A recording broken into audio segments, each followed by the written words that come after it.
আসসালামু আলাইকুম everyone, welcome back to my channel দেশি ব্লগ চ্যানেলে সবাইকে স্বাগতম। আজকে আরও একটা নতুন লাইফস্টাইল ব্লগ ভিডিও নিয়ে চলে আসলাম। আশা রাখতেছি ভিডিওর শেষ পর্যন্ত থাকলে আপনাদের নিশ্চয়ই ভালো লাগবে। আজকে সকালে ঘুম থেকে উঠেই দেখলাম যে এই গাছটাতে একটা চারা বের হয়েছে। তো সেই জন্য ভাবলাম আমাকে গাছের গোড়াটা একটু পরিষ্কার করে পানি দিয়ে দিই। আর কালকে থেকে অনেক বেশি গরম পড়ছে। তো একটা চারা আমি পরিষ্কার করতে গিয়ে দেখলাম যে নিচ থেকে আরও একটা চারা উঠছে, তো সেটাও আপনাদেরকে দেখিয়ে দেব।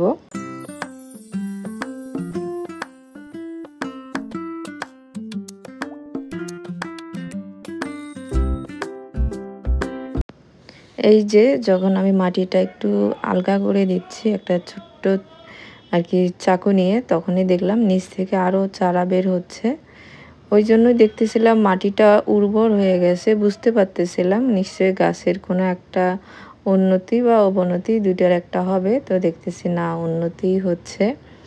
আর আমি তো যখনই গাছের চারা বের হয় খুবই ভালো লাগে আমার। আচ্ছা, আমি যখন ভয়েস দিচ্ছি তো আমার তো রোড সাইডে বাসা, তো অনেক বাইরে চেঁচামেচি হচ্ছিল। তো সেগুলো হয়তো বা আমার ভয়েসের মানে সাথে আর কি শোনা যেতে পারে। তো আমার আর হাতে সময়ও হয় না। আর দেখলাম একটু বাইরে বাতাস উঠছে, তো ভয়েস দেওয়ার সময় না ফ্যান অফ করতে হয়। আর এই গরমে ফ্যান অফ করে যখন ভয়েস দিই তখন আমার অবস্থা একদম খারাপ হয়ে যায়। তো ভাবলাম এই সুযোগ ভয়েসটা দিয়ে নিই।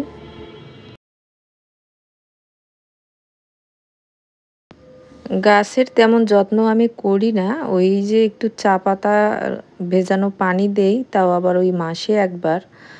আর আজকে ভাবলাম যেহেতু মাটিটা আমি আলগা করে দিলাম আর নতুন চারাও বের হচ্ছে, তো এই চা পাতার পানিটা ছিল রাত্রের, তো ওইটাই দিয়ে দিলাম।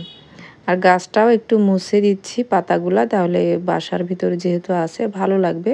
তবে এই গাছটা আমি এখন আর বাসায় রাখবো না, আজকে বিকেলে একে ছাদে শিফট করে দিব। চারা বের হচ্ছে, সূর্যের আলো আর কি যদি গাছটাতে লাগে চারাগুলা আর কি শক্তপোক্ত হবে, তা না হলে দুর্বল হয়ে যেতে পারে।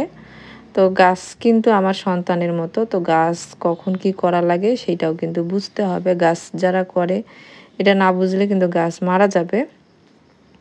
আর এরকম আমি আরও কয়েকটা গাছ করি, একটা বাইরে দিই আর একটা বাসায় নিয়ে এসে রাখি, কারণ গাছ দেখলে আমার ভালো লাগে।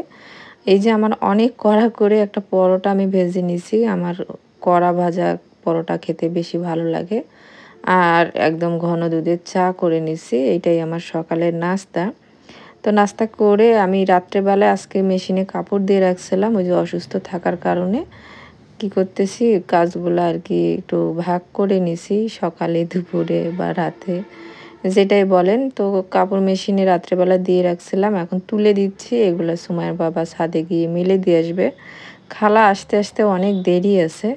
তো সেই কারণে আর সকালে এখন যদি ওগুলা ছাদে দিয়ে আসে, তো দুপুরের যে কড়া একটা রোদ আছে ওইটা যদি কাপড়ে পড়ে তাহলে কাপড়ের রং থাকে না, নষ্ট হয়ে যায়। এগুলো আবার 12টা বাজতে বাজতে এগুলো তুলে নিয়ে আসা যাবে। আসলে আমি আমার সংসারের কাজগুলো আমার মতো করেই করি। এরপরে আসলাম বেডরুম গোছাতে, কারণ এখনও বেডরুম গুছাইনি। সকালবেলা উঠে একটু গাছটাতে সময় দিয়ে নাস্তা করছি।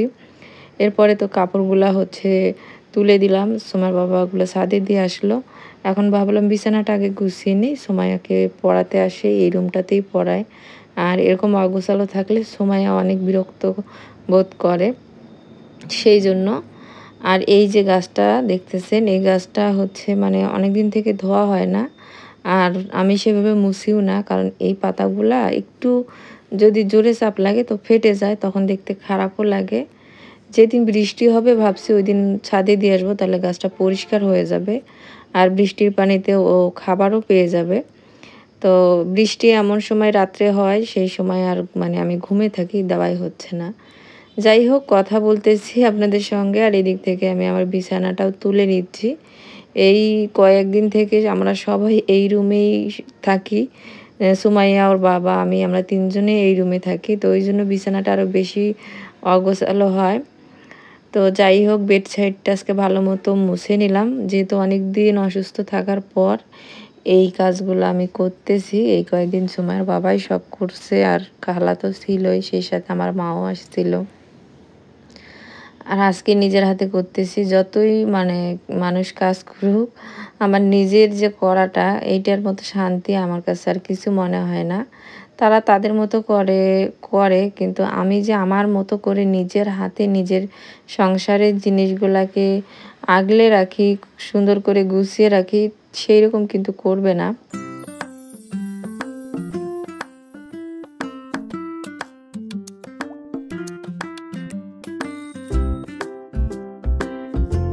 এরপরে আমি হচ্ছে বেডসাইডটা তো পরিষ্কার করা শেষ। খাটটাও আমি ঝেড়ে এখন বালিশগুলা দিয়ে দিলাম। তো আমি ভাবছিলাম যে বেডশিটটা চেঞ্জ করে দিব। কিন্তু যখন কাজ করতেছিলাম তখন আর শক্তি হচ্ছিল না যে এগুলা তুলে আবার নতুন বেডশিট এখানে দিব। আসলে অতটাও এখনো ভালো হয়নি। শরীরটা অনেকটাই দুর্বল আছে। তো সুমাইয়ার বাবা আবার বকাবকি করবে। উনি এই সময় দোকান চলে গিয়েছিল কিছুক্ষণের জন্য। তো সেই সুযোগে আমি এরকম কাজ করে নিচ্ছি। তো বলতেছিল আমি করে দিই। বললাম আমি আজকে একটু আস্তে, আস্তে করি। আর এই তো আমার সাইড আর হচ্ছে গিয়ে বেডটা পুরাটাই পরিষ্কার করা হয়ে গেছে। আমি এখানে একটা মানি প্ল্যান্ট গাছ দিছি। গাছটা গ্রো করার জন্য কিছুদিন আমি বাহিরে রাখছিলাম। এখন ভালো গ্রো করায় এখানে নিয়ে এসে রাখলাম। অনেকদিন হলো বাচ্চাদের পছন্দের খাবার আমি রান্না করে দেইনি। তো সেইজন্য ভাবলাম আজকে বাচ্চাদের পছন্দের খাবার রান্না করি। এখানে আমি আর কি চিকেন বিরিয়ানি করতেছিলাম ফার্মের চিকেন দিয়ে। কারণ এতদিন মানে খাবার তো খাইছি ভালো-মন্দ সবকিছু মিলিয়েই। কিন্তু মায়ের হাতের যে হচ্ছে মানে একটা খাবার ওদের যে একটা স্বাদ লাগে। বলতেছিল সায়েম যা কিছুই খাই মায়ের হাতের খাবারের মতো টেস্ট আর শান্তি হয় না। তো মা তুমি আজকে একটু বিরিয়ানি রান্না করিও যদি রান্না করতে পারো। তো ওইজন্য ভাবলাম আজকে একটু বেশি করেই বিরিয়ানি রান্না করি। যদি থাকে তো কালকেও আর কি হবে। সেইরকম করে এখানে চিকেন দিয়ে বিরিয়ানি রান্না করতেছিলাম। আর হচ্ছে কয়েকটা আলু দিয়ে দিছি। এদিক থেকে বাজারও মাছ-মাংসের বাজারও খুব বেশি যে ফ্রিজে আছে এরকমটা না। কিন্তু সুমাইয়ার বাবাকে বাজার করতে দিলে তো কাজ হয়ে গেছে। উনি বাজার করতে চায় না। তো যা আছে এটা দিয়ে আরও হয়তো ১ দিন ২ দিন খাওয়া যাবে। এরপরে আমি বাজার করব। তো মোটামুটি আমি এখন ঠিক আছি। হয়তো যেদিন যাব দুজনে একসঙ্গেই যাব। আর এখান থেকে আমি পেঁয়াজ বেরেস্তা দিয়ে রাইস কুকারে এখন ঢাকনা দিয়ে দেব। রাইস কুকারে হচ্ছে বিরিয়ানি রান্না করলে আপনি ঢাকনা দেওয়ার সাথেই পানিটা নিচে আর কি টেনে নেয়। তো তারপর আর পেঁয়াজ বেরেস্তা দিলে হয় না। ওইজন্য একসঙ্গেই সব দিয়ে দিলাম।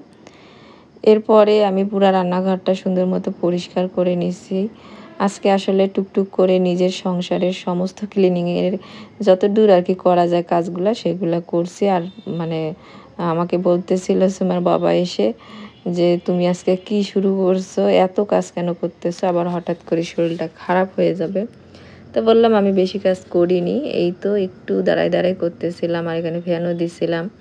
তো এখন কিন্তু ওই বেলা ১২টার মতো বাজে। তো ভাবলাম যে এই সময় তো একটু ক্ষুধা লাগে। তো এখানে একটু আলু চিপস ভাজি আর হচ্ছে সুমাইয়ার পরীক্ষা হচ্ছে। ওর পরীক্ষাও শুরু হইছে। তো কিছু চিপস ওকে তো আর এখন স্কুলে দেওয়া যাবে না।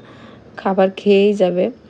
তো ও খাবে আর আমরাও খাবো। আর ওকে হচ্ছে রান্না করে আমি খাবার খাইয়ে পাঠাবো। আর ওর বাবাও আছে। তো আলু চিপস আমি নিজেই তো বানিয়েছিলাম। আপনারা দেখছেন, আগের যারা আমার ব্লগগুলা দেখছেন। তো সেগুলাই আর দেখতেছি যে চিপসগুলা একটু কেমন জানি হইছে, এগুলা রোদও দিতে হবে। তো সেইটাই করতেছিলাম। আর এই যে চিপস আমার বরের সবথেকে পছন্দের হচ্ছে আর কি খাবার। খুবই পছন্দ করে এই আলুর চিপস, যেটা বাসায় বানাই আমরা। তো বলতেছিল আমি ভাজি, উনি ভাজার জন্য চলেও আসছিল রান্নাঘরে। তো আমি বললাম যে, "আমি পারবো, একটু ভাজি, খাবার তারপর খেয়ে পানি খেয়ে আর কি শাওয়ার নেওয়া যাবে।" আর মোটামুটি সব কাজই তো শেষ। এখন তো আর অত কাজও নাই।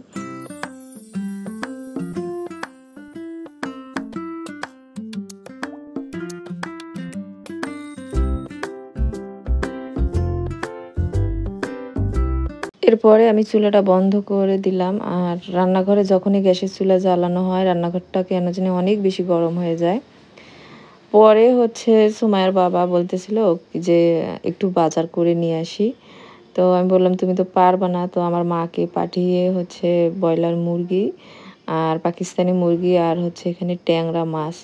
তো এগুলা নিয়ে আসাইছিলাম। তো সেগুলো আবার আমার আম্মাই পরিষ্কার-টরিষ্কার করে দিয়ে গেছে। এখন আমি আর কি এগুলো গুছিয়ে নিচ্ছি। তো এখন কিন্তু আর কি ওই 3:30 4টার মতো বাজে।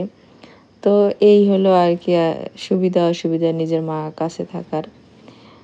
তো এই বাজারটার চিন্তাই করতেছিলাম যে বাজার তো শেষ হয়ে যাচ্ছে। আর মানে কখন কি লাগে, মাছ, মুরগি ছাড়া তো চলে না। এখন হচ্ছে রাত্রি বাজে 10:30 কি 11টা। তো 10:30 11টা বাচ্চারাও আসছে, সবাই রাতের খাবারও খেয়েছি। তো এই সময় হয় কি সবাই বাসায় থাকি আমরা। তো সবাই একসাথে একটা আনারস ছিল ওইটাই মাখিয়ে এখানে বসে খাচ্ছি। আর টিভি দেখতেছিলাম। তো সঙ্গে মানে সবার সঙ্গে একসাথে টাইম কাটানোর যে একটা শান্তি সেটা তো আর হয় না। আর ফলটা না বিশেষ করে ওই সময়ই বেশি খাওয়া হয় আমাদের।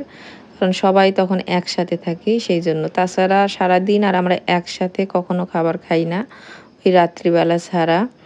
তো এখানে গান চলতেছিল মেবি হচ্ছে আমরা সিনেমাতে খুঁজতেছিলাম দেখার জন্য, তো পাচ্ছিলাম না। তো পরে ভাবলাম না সুমাইয়াকে আরেকটু পড়াতে বসাবো, পড়িয়ে ওকে ঘুম পাড়িয়ে দিব। তো এই চলুক। তো আজকের এই ব্লগ ছিল। যারা আমার ভিডিওটা দেখেছেন অবশ্যই একটা কমেন্ট করে দিবেন। আজকের মতো এখানেই বিদায়। আল্লাহ হাফেজ। আসসালামু